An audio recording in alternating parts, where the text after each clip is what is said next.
Can I see the space station from Earth? Yes, you can. The space station is actually the third brightest object in the sky after the sun and moon.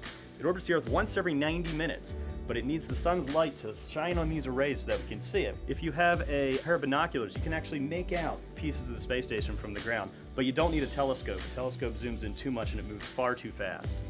NASA has a website called Spot the Station, which tells you when to go look. And you can walk outside and it looks just like an airplane moving through the sky, except it doesn't flash and it's very, very bright. The space station weighs about 900,000 pounds and took more than 40 rocket launches to get it into space. The space station runs on Greenwich Mean Time because the space station partnership spreads around the entire world, so we had to pick one time zone that everybody could reference off of. The space station does have Wi-Fi. A lot of the external payloads communicate with the inside of the space station via Wi-Fi.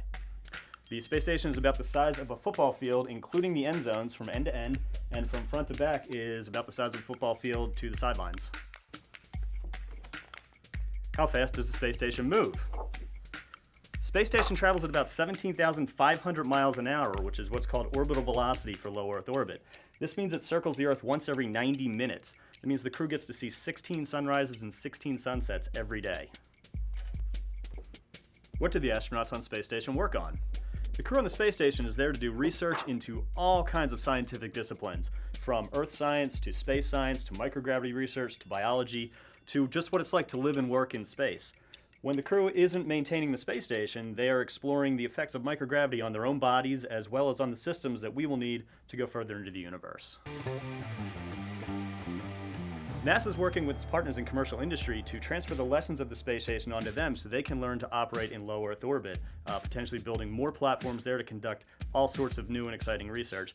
NASA will be moving on to build an outpost around the moon called the Gateway, which is going to enable lunar exploration. How will the space station help us go farther into space?